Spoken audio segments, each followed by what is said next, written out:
The great hall of the Velnari High Command stretched like a cathedral of metal and crystal.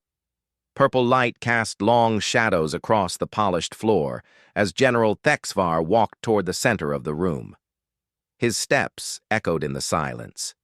Each footfall reminded him of the weight he carried. The scars across his blue-green carapace told a story no one wanted to hear. 3 deep grooves ran from his left shoulder to his chest, where human plasma fire had nearly killed him.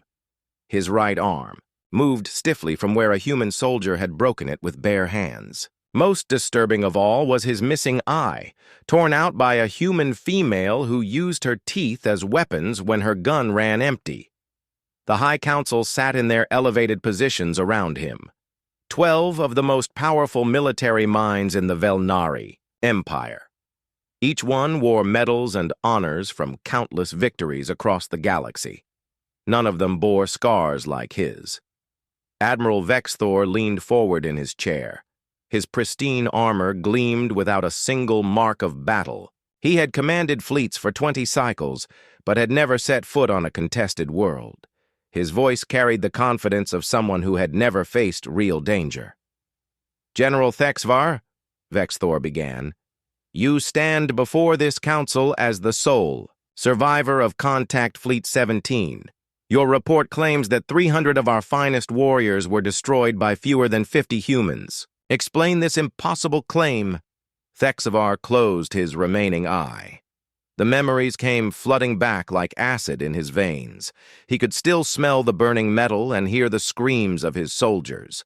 Most of all, he could see the faces of the humans. Not fear in their eyes when death came calling. Something else entirely. "Honored Council," Thexvar began, "I speak only truth. The humans at Kepler Station fought like nothing in our military archives. They did not follow the rules of warfare. They did not seek honorable combat. They fought to survive, and in doing so they became something we could not understand." High Commander Zelkaris tapped his claws against his armrest. As supreme leader of all Velnari forces, his word was law across 1,000 worlds. He had crushed rebellions and conquered species with casual efficiency.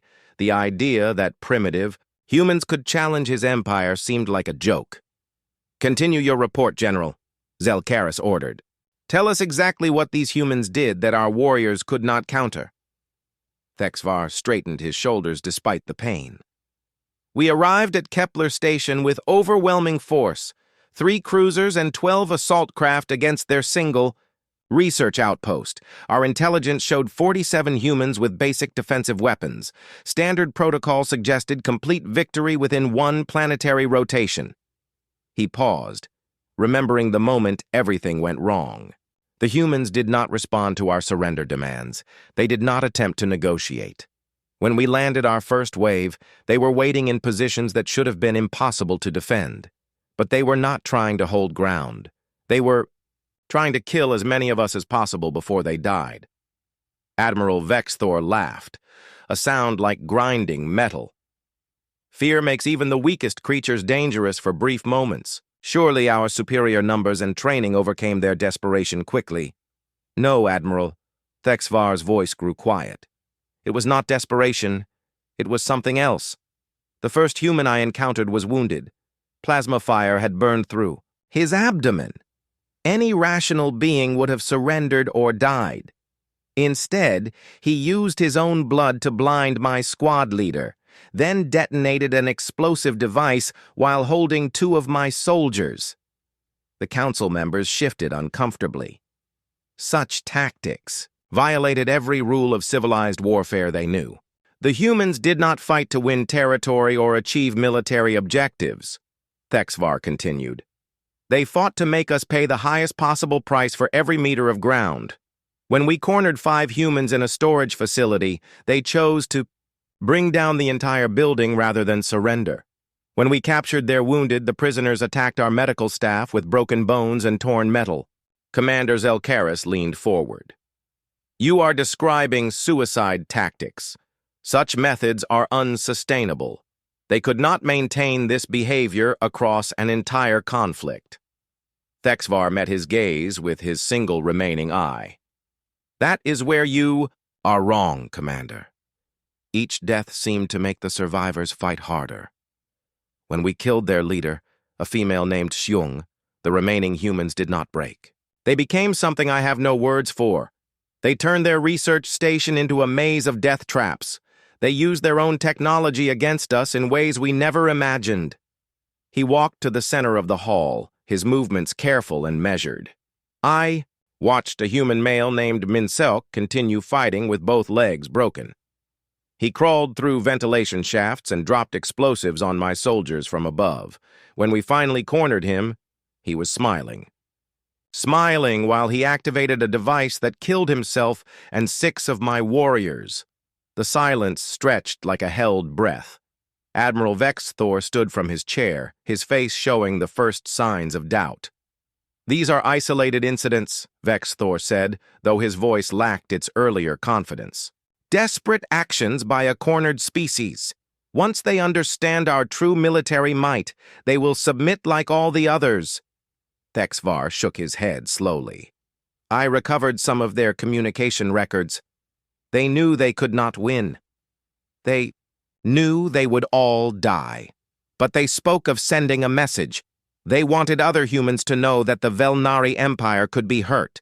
They wanted to prove that even in death, they could make us bleed."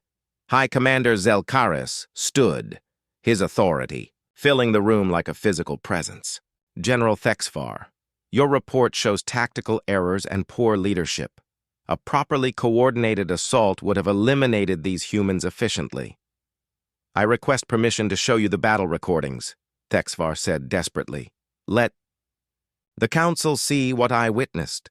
Let them understand what we face if we move against Earth itself." "The recordings show only failure," Zelkaris replied coldly. "Your failure to adapt to primitive tactics. Your failure to maintain discipline among your troops. Your failure to achieve victory against an inferior enemy." Admiral Vexthor stepped forward, his eyes bright with ambition. "I request permission to lead the Earth invasion fleet. I will show this council how proper leadership handles human resistance. Give me 500 ships and 2 full legions. I will deliver Earth's surrender within 1 orbital cycle." The council murmured approval. Here was confidence and strength, not the broken warnings of a scarred veteran. Thexvar felt something cold settle in his chest. "Please," he whispered, "send scouts first. Study their military capabilities. Learn from my mistakes before you. Commit our finest soldiers to—" "Enough!" Zelkaris raised his hand for silence. "General Thexvar, you are hereby stripped of rank and command for spreading defeatist propaganda and demonstrating cowardice in the face of the enemy.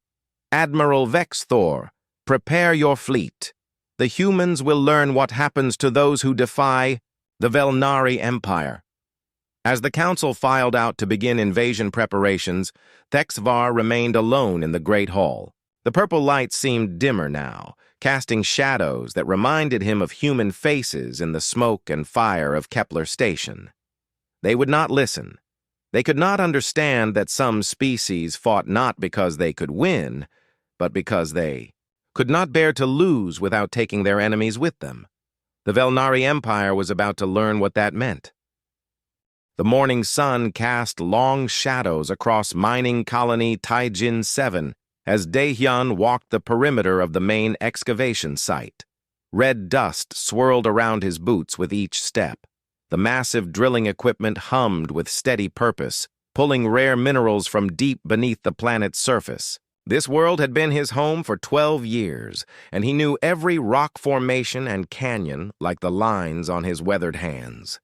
His daughter Minji emerged from the research laboratory, wiping sweat from her forehead. At 24, she possessed a brilliant mind for xenobiology that had earned her recognition even on Earth.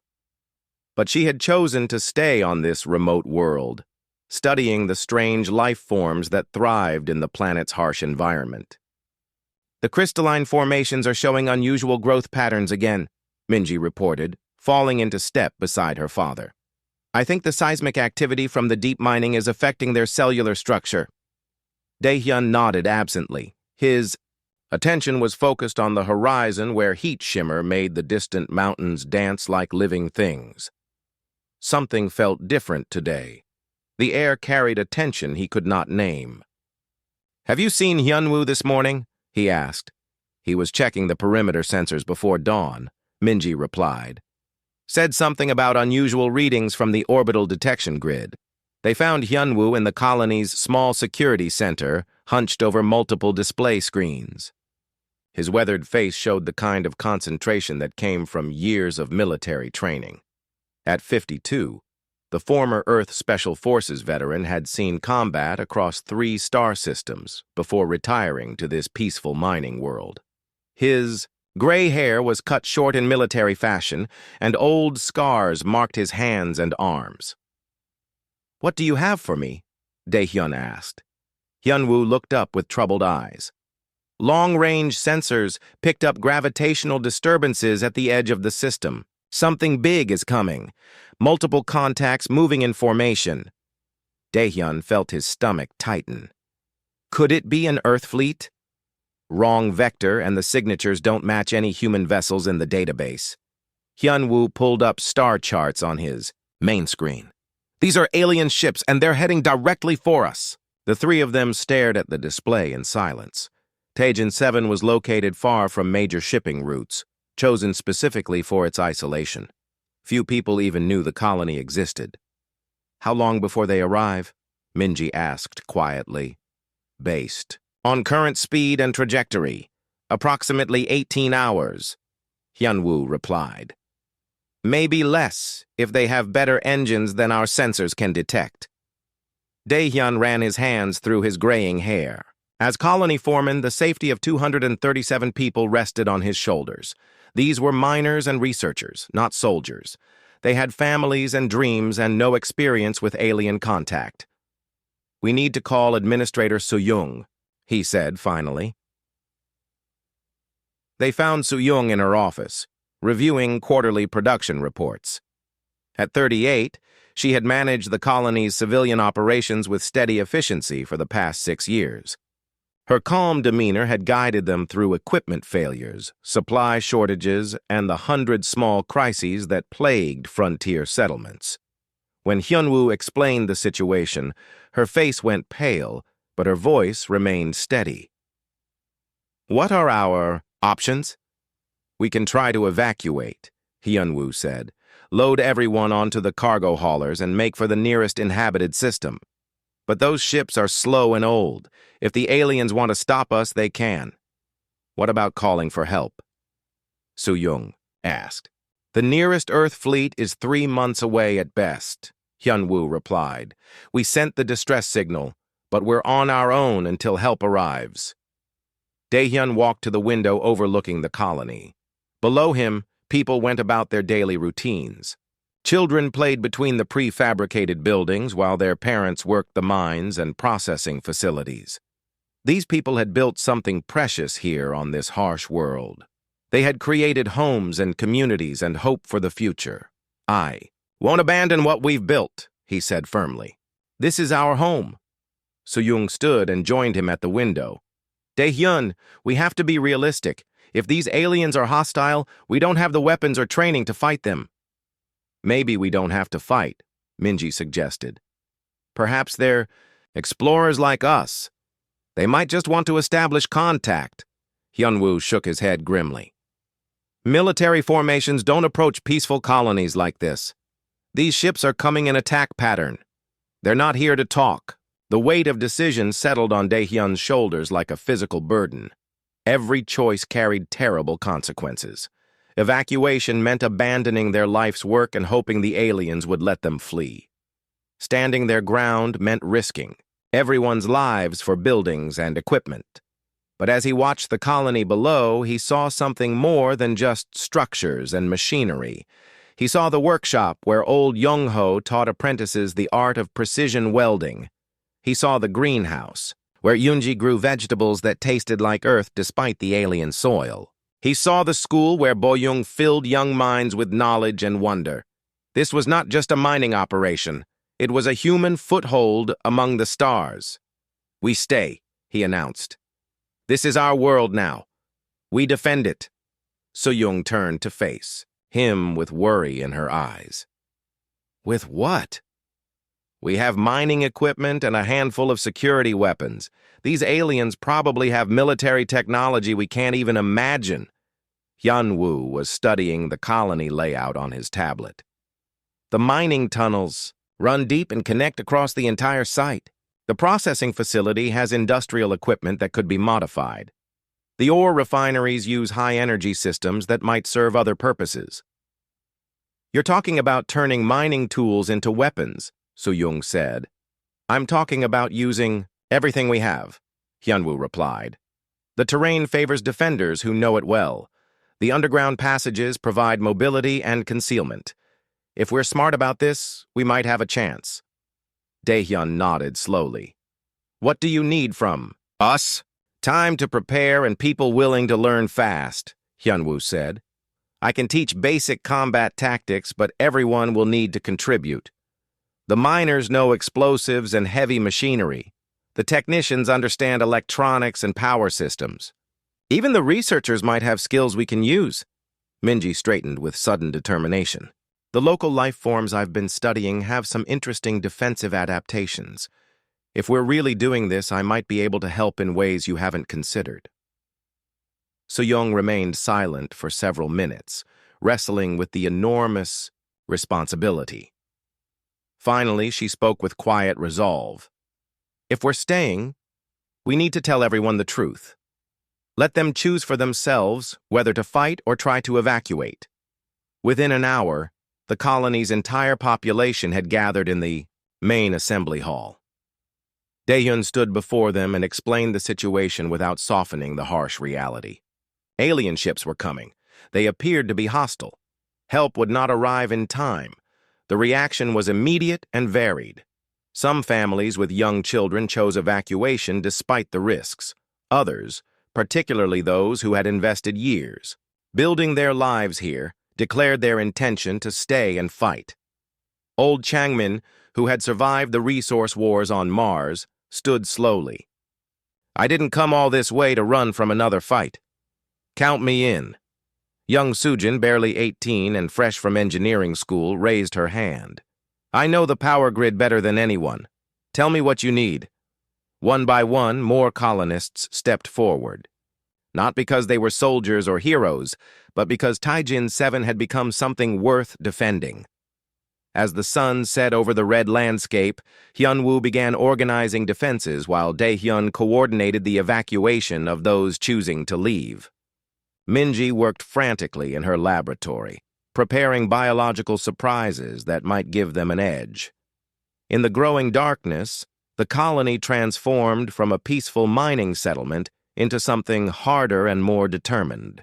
The people of Taijin 7 were about to discover what humans could become when they had everything to lose and nowhere left to run. Above them, alien ships drew closer through the star-filled void, carrying death and conquest toward a world that would not yield without a fight. The alien fleet dropped out of hyperspace, like a storm breaking over calm waters. Admiral Vexthor stood on the bridge of his flagship, watching the primitive human colony appear on his tactical displays. 12 massive warships hung in space. Above the red planet, their weapons charged and ready for what he expected to be a simple demonstration of Velnari power. "Scan results, Commander," Vexthor ordered. 237 life signs detected, his tactical officer reported. "Basic defensive positions around the mining facility. No orbital defenses, no military vessels. Their technology appears to be standard civilian grade." Vexthor smiled, his sharp teeth gleaming in the bridge's blue light. This would be even easier than he had predicted. General Thexvar's warnings seemed more foolish with each passing moment. "Open a communication channel to the surface," he commanded. On Taijin 7, the colonists had spent the night preparing for what everyone knew would likely be their final battle. Hyun-woo had positioned his people throughout the mining tunnels and surface installations. Every colonist who chose to stay carried whatever weapons they could find, from mining charges to improvised plasma cutters. The communication system crackled to life in the colony's main hall. Admiral Vex Thor's image appeared on the screen, his alien features harsh and commanding. "Humans of this world," Vex Thor began, his voice translated by the colony's computer systems. "I am Admiral Vex Thor of the Velnari Empire. You are trespassing on territory claimed by our forces. You have one planetary rotation to surrender unconditionally. Comply, and you will be relocated to designated zones. Resist, and you will be eliminated." Daehyun stood before the screen, his weathered hands steady despite the fear in his heart. Behind him, the remaining colonists waited in silence. Old Changmin held a modified mining drill. Young Sujin carried explosive charges in a backpack that had once held her engineering tools. "This is our home," Daehyun replied simply. "We built it with our own hands. We're not leaving." Vex Thor's expression showed surprise and then amusement. "Your primitive weapons cannot challenge the might of the Velnari Empire. Surrender now and avoid unnecessary bloodshed." Hyunwoo stepped forward, his military bearing clear even in civilian clothes. "We understand the odds, Admiral. We know you have superior numbers and technology. But we also know something you don't." "And what might that be, human?" Hyunwoo looked directly into the camera, his voice calm and steady. "We know that some things are worth dying for. Do you?" The transmission ended abruptly as Vex Thor cut the connection. On his flagship, the Admiral turned to his ground forces commander. "Deploy the first wave," he ordered. 500 soldiers should be more than sufficient to handle this rabble. Make it quick and clean." The Velnari landing craft descended through Taijin 7's atmosphere like falling stars. Their hulls gleamed with energy shielding as they approached the colony's perimeter. Inside each transport, alien soldiers checked their weapons and prepared for what their briefings had described as a routine pacification mission. The first craft touched down in the colony's main landing area, a flat stretch of ground cleared for supply deliveries. The rear hatch opened, and 20 Velnari soldiers emerged in perfect formation, their advanced armor gleaming in the red sunlight. They found the colony apparently deserted. Buildings stood empty, their doors hanging open. Equipment sat abandoned, where workers had left it. The only sound was the wind blowing red dust across the silent structures. "Sweep and clear," the squad leader ordered. "Find the humans and secure the area." They moved through the colony with textbook precision, checking each building methodically. Their sensors detected no life signs, no heat signatures, no indication of where the colonists had gone. That was when the mining equipment came alive. The massive ore excavator that had sat motionless near the main shaft suddenly roared to life.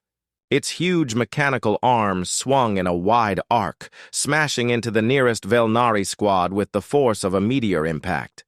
Soldiers scattered, but the machine's reach was enormous. From underground, more machinery activated. Drilling platforms broke through the surface like mechanical volcanoes, their spinning bits carving through alien armor as if it were paper. Conveyor systems designed to move tons of rock became moving weapons platforms, carrying explosive charges toward the invading forces. The Velnari soldiers tried to respond with their energy weapons, but the mining equipment was built to withstand the harsh conditions of planetary excavation. Their shots bounced harmlessly off reinforced steel and industrial ceramics.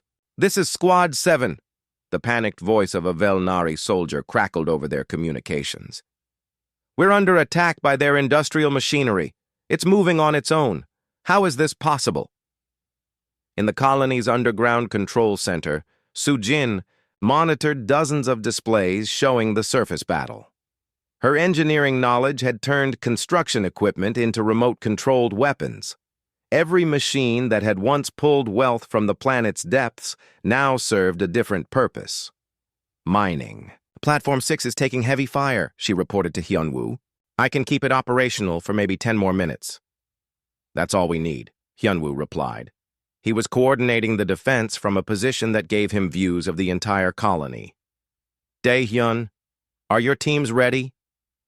Deep in the mining tunnels, Daehyun crouched beside old Chang Min and a dozen other colonists. They had spent the night rigging the underground passages with every explosive charge in the colony's inventory. Now they waited for the aliens to do exactly what military doctrine demanded. On the surface, Velnari reinforcements landed to support their beleaguered comrades. More landing craft touched down, disgorging hundreds of soldiers who advanced toward the colony with overwhelming firepower. Their training told them to secure the surface installations and hunt down the defenders in their hiding places. They never suspected that the mining tunnels connected every major structure in the colony. As alien soldiers entered buildings to clear them room by room, they walked directly over the passages where Daehyun's people waited. "Now," Daehyun whispered into his communicator. The explosions came in sequence, carefully timed to bring down specific buildings while the alien soldiers were inside them. The colony's administration center collapsed first, taking 15 Velnari with it. The processing facility followed, its industrial machinery turning into deadly shrapnel as the charges detonated. But the humans had not simply destroyed their own buildings. They had turned the colony into a maze of interconnected death traps. As structures fell, they revealed hidden passages and defensive positions that had been invisible from above. From concealed positions, colonists opened fire with mining tools converted to weapons, plasma cutters that once shaped metal now carved through alien armor. Explosive charges designed to break rock found new targets in enemy soldiers. The Velnari forces found themselves fighting an enemy that seemed to be everywhere and nowhere. Their superior technology meant nothing when humans appeared from tunnels, struck with improvised weapons, and vanished back underground before retaliation was possible. Admiral Vexthor watched the battle from his flagship with growing disbelief. His tactical displays showed chaos where there should have been swift victory. Squad after squad reported contact with human forces that disappeared like smoke when reinforcements arrived. "Status report," he demanded. "We've lost 40% of the first wave," his ground commander replied. "The humans are using guerrilla tactics and improvised weapons. They're fighting from prepared positions throughout the underground tunnel system." "Send more troops," Vexthor ordered. "Overwhelm them with numbers." "Sir, the humans aren't fighting to hold territory. They're fighting to inflict maximum casualties. Every position we take costs us soldiers, and they just fall back to the next. Prepared ambush." For the first time since arriving at this backwater world, Admiral Vexthor felt a flicker of uncertainty. This was not how primitive humans were supposed to behave. Where was their fear? Where was their surrender? On the surface of Taejin 7, the battle continued as red dust mixed with alien blood and human determination. The colonists knew they could not win, but they also knew they could make victory cost more than the Velnari Empire had ever imagined paying. The real war was just beginning. The battle for Taejin 7 had raged for 6 hours when Admiral Vexthor realized he was fighting something he had never encountered before. His tactical displays showed impossible numbers. Nearly 200 Velnari soldiers were dead or wounded, while the humans continued their relentless guerrilla attacks from positions that should not have existed. "Deploy the heavy assault units," he ordered from his flagship. "I want those tunnels sealed and the remaining humans forced to the surface." But the humans had other plans. In the deepest mining shafts, Minji worked frantically in her makeshift laboratory. Her years of studying Taejin 7's native life forms were about to serve a purpose she had never imagined.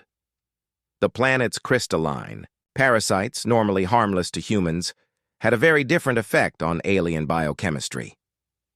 "How much more time do you need?" Hyunwoo asked as another explosion shook the tunnel complex above them. 5 minutes to finish the delivery system," Minji replied, her hands steady despite the chaos around them. "The spores will spread through their air recycling systems. It won't kill them, but it will make them very sick and very confused." Above ground, The Velnari heavy assault teams advanced with massive drilling equipment of their own. Their plan was simple: seal the tunnel entrances and force the humans into open combat where superior firepower would decide the battle. They had not counted on Jin Huan. The young maintenance worker had volunteered for the mission that everyone knew was suicide. Plasma burns covered half his body from an earlier skirmish, but he could still crawl through the ventilation systems that honeycombed the colony's infrastructure.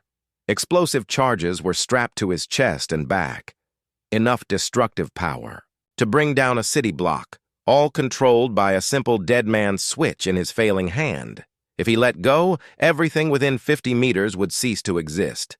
Jinwan dragged himself through the narrow metal passages, following a route that would bring him directly beneath the alien heavy equipment. His vision blurred from blood loss and pain, but his purpose remained crystal clear. Behind him, he heard Velnari soldiers entering the building above. Their alien voices filtered down through the ventilation grates as they searched for human survivors to capture or kill. "Target acquired," he whispered into his communicator. Beginning final approach.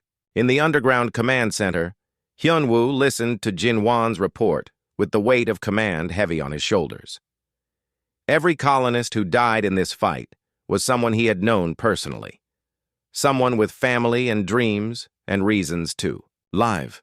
Jin Wan, you don't have to do this," he said quietly. "We can find another way."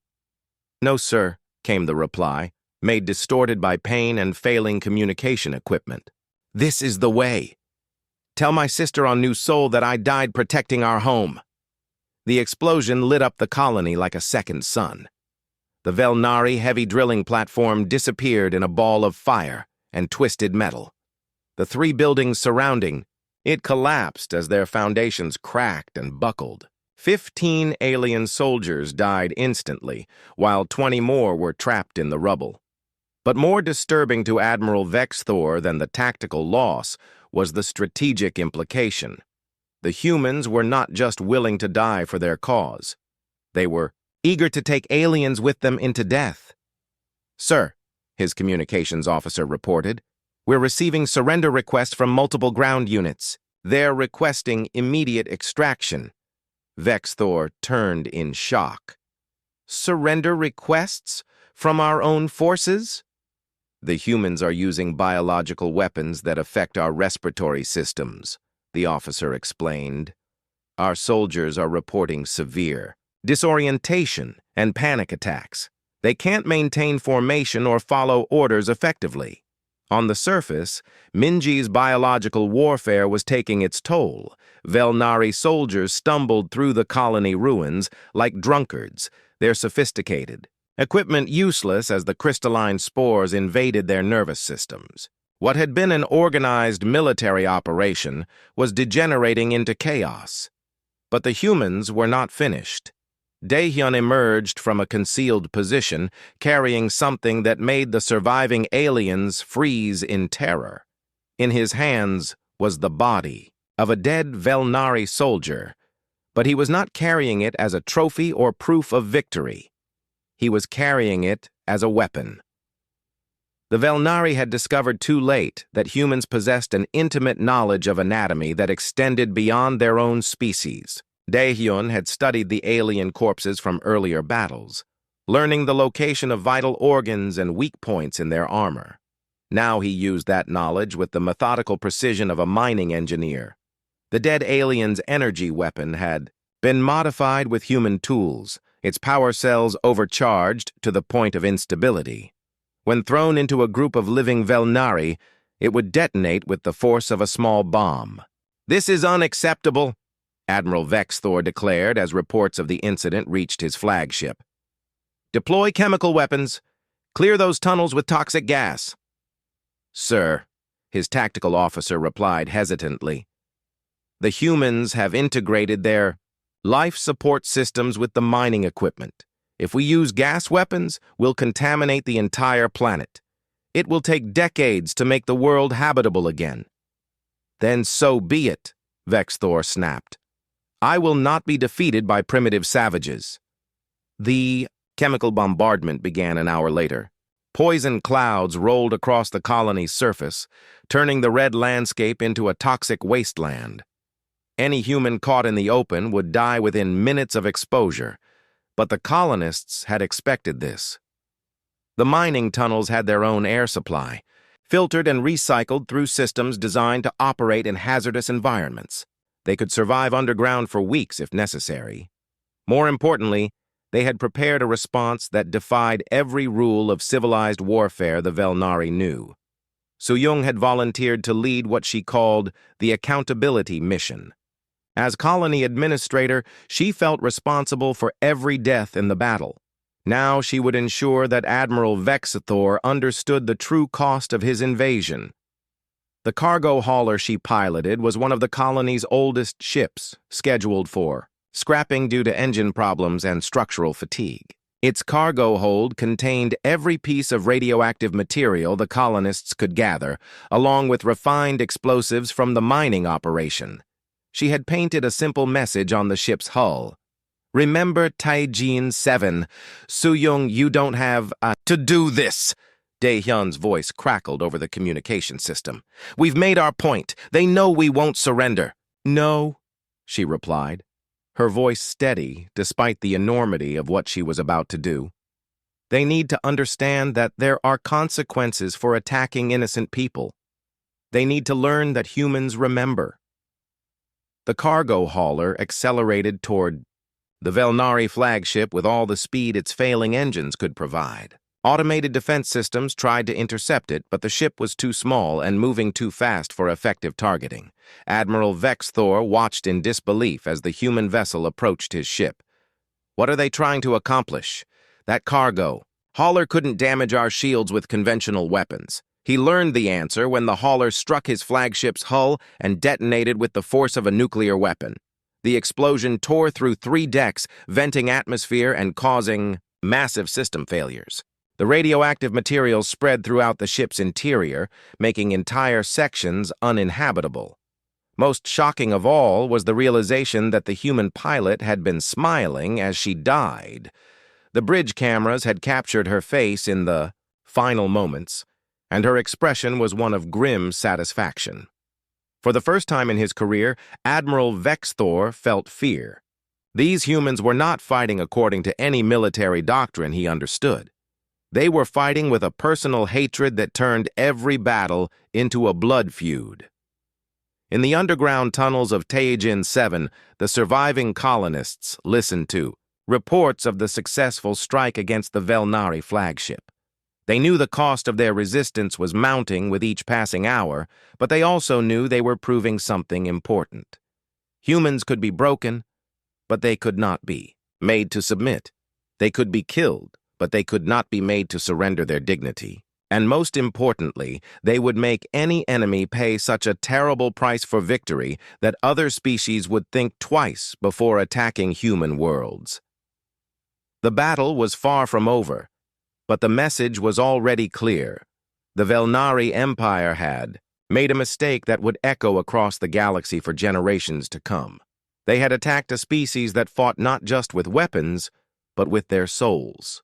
Admiral Vexthor stood in the damaged bridge of his flagship, watching casualty reports scroll across screens that flickered with electrical damage. Half his invasion force was dead, wounded, or had requested emergency evacuation. The humans of Taijin 7 continued to resist from their underground fortress with a determination that defied every military manual in the Velnari archives. "Sir," his communications officer reported, "we're receiving priority transmissions from the remaining ground forces. They're requesting permission to withdraw." "Withdraw?" Vexthor's voice carried disbelief and rage. "We have overwhelming technological superiority. How can a handful of primitive humans continue to resist?" The answer came from his tactical analyst, a young Velnari officer whose voice shook with something approaching terror. "Sir, the humans aren't fighting to win. They're fighting to ensure that we lose as much as possible. Every position they defend costs us 10 times what it should. Every soldier they kill, they replace with traps and weapons that continue killing after they're gone." In the deepest tunnels beneath the colony, Minji worked with desperate urgency on her final project. The Velnari hive mind communication system had been detected by her xenobiology sensors. Every alien soldier was connected to their command, structure through bio-neural implants that allowed instantaneous coordination. It also made them vulnerable in a way they had never imagined. "Hyun-woo," she called over the communication system. "I need you to capture some of their soldiers alive, not wounded, not dying. I need them conscious and connected to their network." "That's going to be difficult," Hyun-woo replied from his position near the surface. "They fight to the death just like we do." "Then we make them an offer they can't refuse," Minji said grimly. "Tell them we want to discuss surrender terms." The plan was risky beyond measure, but it was also their last chance to turn the battle in their favor. When Hyun-woo's message reached the Velnari forces, 3 squads of alien soldiers approached the designated meeting point with weapons ready, but not firing. They found Dae-hyun waiting for them, apparently alone and unarmed. The mining foreman stood in the ruins of what had once been the colony's main assembly hall, his hands visible and empty. "I am Dae-hyun," he announced to the approaching aliens. "I speak for the remaining humans. We wish to discuss terms." The Velnari squad leader stepped forward cautiously. His experience on this nightmare world had taught him to expect treachery from every human action. "You will surrender unconditionally. Your people will be relocated to designated zones for processing." "No," Dae-hyun replied simply. "We counter-offer. You leave our world immediately, and we allow your surviving forces to depart unharmed." The alien soldiers laughed, a sound like grinding metal. "You are in no position to make demands, human. We have superior numbers and firepower." "Do you?" Dae-hyun asked. "Look around you. How many of your soldiers are still combat effective? How many of your landing craft are still operational? How many of your officers are still willing to lead attacks against our positions?" The question struck closer to home than the Velnari wanted to admit. Their casualty rates were catastrophic, and morale was crumbling with each passing hour. "We will bring more forces," the squad leader declared. "The Empire has unlimited resources." Dae-hyun nodded thoughtfully. "Perhaps. But will those reinforcements be willing to fight after they see what happened to you? Will other Velnari commanders volunteer for missions against human worlds after word spreads about Taejin 7? While this conversation continued, Minji emerged from concealment with equipment that looked like medical scanners, but had been modified for a very different purpose. The devices she carried could intercept and amplify the bio-neural signals that connected Velnari soldiers to their hive mind network. "Thank you for coming to negotiate," she said to the alien soldiers. "This will only take a moment." The Velnari squad leader turned toward her with suspicion, but it was already too late. Minji activated her equipment, and the bio-neural amplifiers began broadcasting on the same frequency as the alien communication network. But instead of military coordinates or tactical data, they transmitted something far more devastating: pure human emotion. The captured signals carried the memories and feelings of every colonist who had died defending Taejin 7. The fear of parents watching their children evacuate, the rage of miners seeing their life's work destroyed. The determination of Jin Hwan as he crawled through ventilation shafts with explosives strapped to his chest. The grim satisfaction of Soo Young as she piloted her ship toward the alien flagship. For creatures accustomed to shared thought and coordinated action, the flood of individual human emotions was overwhelming. Every Velnari soldier connected to the network suddenly experienced what it felt like to be human in the face of extinction. They felt the desperate love that drove a father to fight impossible odds for his daughter's future. They felt the cold determination of a veteran who had seen too many wars to fear one more. They felt the burning hatred of people watching their homes destroyed by invaders who had never bothered to learn their names. The effect was immediate and catastrophic. Velnari soldiers across the battlefield dropped their weapons and fell to their knees, overwhelmed by emotions their species had never evolved to handle. Some fled in panic, others simply sat down and refused to move. A few began attacking their own officers, driven mad by feelings they could not process or understand. "What have you done?" the squad leader demanded, his voice distorted by the chaos flooding through his neural implants. "We've shown you what it means to be human," Minji replied. "We've shown you what you're really fighting against." Admiral Vexthor watched his invasion force disintegrate in real time. His tactical displays showed units breaking formation, squads abandoning their positions, and officers unable to maintain command authority. The carefully coordinated assault had become a rout in a matter of minutes. "Cut all bio-neural connections," he ordered desperately. "Isolate the affected units from the network." "Sir," his communications officer replied, "if we cut the network connections, our forces will lose all coordination. They'll be fighting as individuals instead of coordinated units." "Better individuals than madmen," Vexthor snapped. "Execute the order immediately." But the damage was already done. The psychological impact of experiencing human emotion had shattered Velnari confidence more thoroughly than any weapon could have. These aliens had built their entire military doctrine around the concept of overwhelming force applied with perfect coordination. They had no experience fighting an enemy that turned their greatest strength into a liability. On the surface of Taejin 7, Hyunwoo coordinated the final phase of the colony's defense. With the alien forces in disarray, it was time to deliver the message that would echo across the galaxy. "All units," he announced over the communication system, "initiate Operation Last Stand. Show them what happens when humans have nothing left to lose." The surviving colonists emerged from their underground strongholds with weapons cobbled together from mining equipment and salvaged alien technology.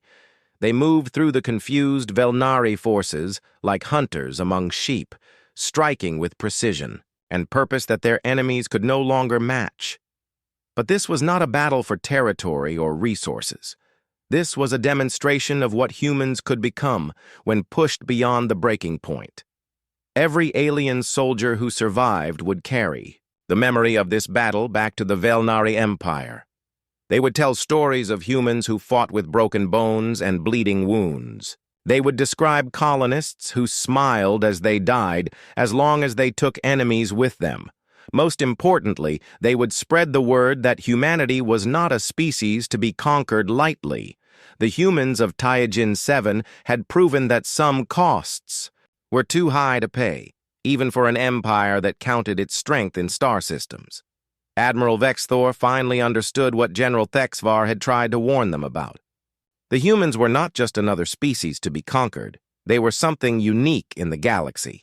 A people who fought not just with weapons and tactics, but with the power of their unbreakable will. The invasion of Taejin 7 was ending, but the real war was about to begin.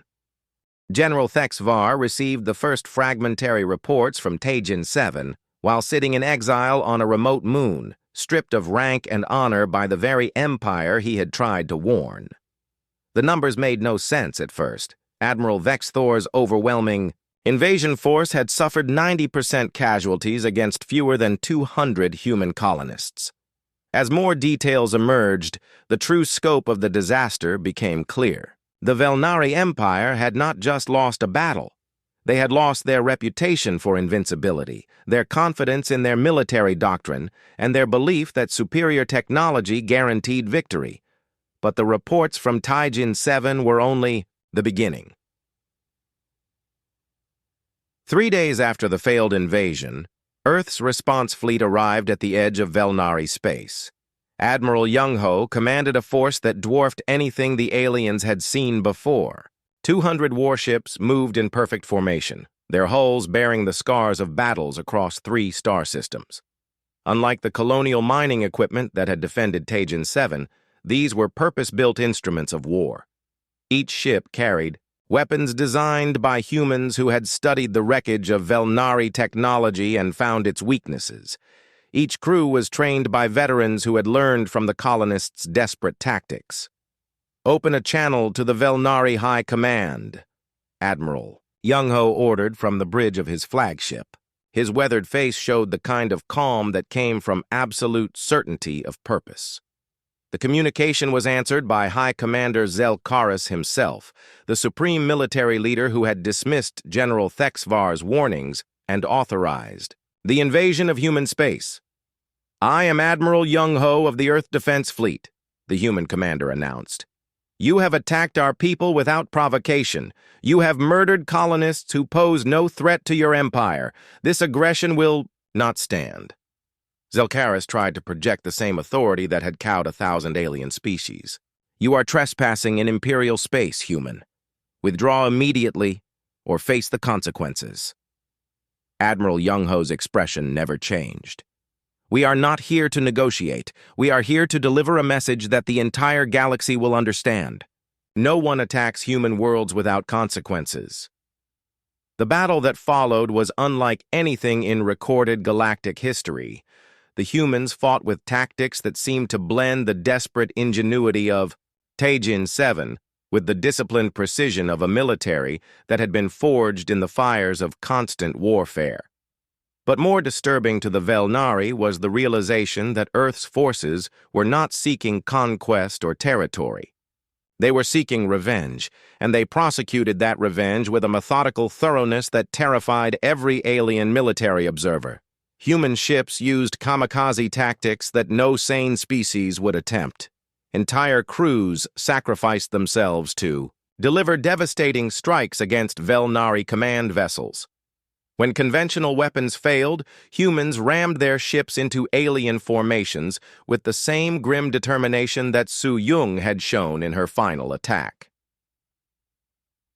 The psychological warfare was even more devastating. Human communication systems broadcast the final messages of the Taijin 7 colonists across every Velnari frequency. Alien crews heard Jin Huan's last words as he crawled through ventilation shafts with explosives. They listened to Daehyun's defiant refusal to surrender his home. They experienced Minji's scientific precision as she turned biology into a weapon. Within 6 hours, the Velnari defense fleet was in full retreat. Admiral Young-Ho's forces pursued them with relentless efficiency, destroying ships that tried to surrender and broadcasting warnings to any alien vessel that entered the combat zone. "This is Admiral Young-Ho to all Velnari forces." The message was transmitted on every available frequency. "You came to our worlds expecting easy conquest. You murdered our people believing there would be no consequences. You were wrong." The human fleet advanced deeper into Velnari space, but they were not conquerors in the traditional sense.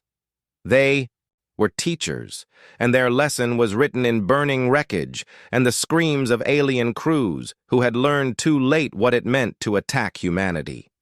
On the Velnari capital world, panic spread through the population like wildfire. The empire that had conquered 1,000 species was being systematically dismantled by humans who fought with a combination of advanced technology and primitive savagery. General Thexvar was summoned from exile to face a high council that no longer wore their medals with pride. The chamber where he had once been stripped of rank now echoed with desperate voices, calling for any strategy that might save their civilization. "You tried to warn us," High Commander Zelkaris admitted, his voice hollow with defeat. "Tell us how to stop them."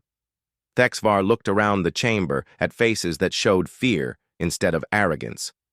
"You cannot stop them," he said quietly. "You can only hope they decide you have learned your lesson." "There must be something," Admiral Nexcole insisted. "They are only one species. We have allies throughout the galaxy. Those allies are watching what humans do to empires that attack them," Thexvar replied. "Do you think they will risk sharing our fate?" The truth was even worse than the Velnari leaders imagined. Reports were coming in from across the galaxy as news of the human response spread. Species that had been considering aggression against Earth's expanding colonies were reconsidering their plans. Alien military commanders were studying the battle footage from Taijin 7 and concluding that humans were simply too dangerous to fight. The psychological impact was more devastating than any military defeat. Humanity had proven that they were not just another spacefaring species to be conquered or contained. They were something unique and terrifying. A people who would sacrifice everything to protect what they valued and who would remember every wrong done to them. Admiral Young-ho's fleet reached the outskirts of the Velnari capital system and stopped. The human commander broadcast a final message that would be repeated across the galaxy for generations to come. People of the Velnari Empire, his voice carried the weight of absolute authority. Your leaders chose to attack our colonies believing that humans were weak and primitive. They have learned otherwise. Your military forces have been destroyed not because we are stronger, but because we are willing to pay prices that you cannot imagine. He paused, letting the words sink in across 1,000 alien worlds that were listening in terrified silence. We are not conquerors. We are not invaders, but we are protectors of our own, and we have very long memories. Remember Taijin 7. Remember what happens to those who mistake our desire for peace as weakness. Remember that humans will fight for their homes with everything they possess, including their lives. The human fleet withdrew from Velnari space as methodically as it had advanced, leaving behind an empire that would never again threaten human colonies. But the message had been delivered to more than just the Velnari. Every spacefaring species in the galaxy had received the same clear communication. Humans were not the strongest race in the galaxy. They were not the most technologically advanced or the most numerous, but they possessed something that made them more dangerous than any other species that had ever reached for the stars. The absolute certainty that some things were worth dying for, and the unshakable determination to make their enemies pay the ultimate price for any aggression. In the ruins of what had once been mining colony Taijin 7, a simple monument was erected. It bore the names of every colonist who had died defending their home, along with a message that would be carved into similar monuments across human space. Here stood ordinary people who did extraordinary things.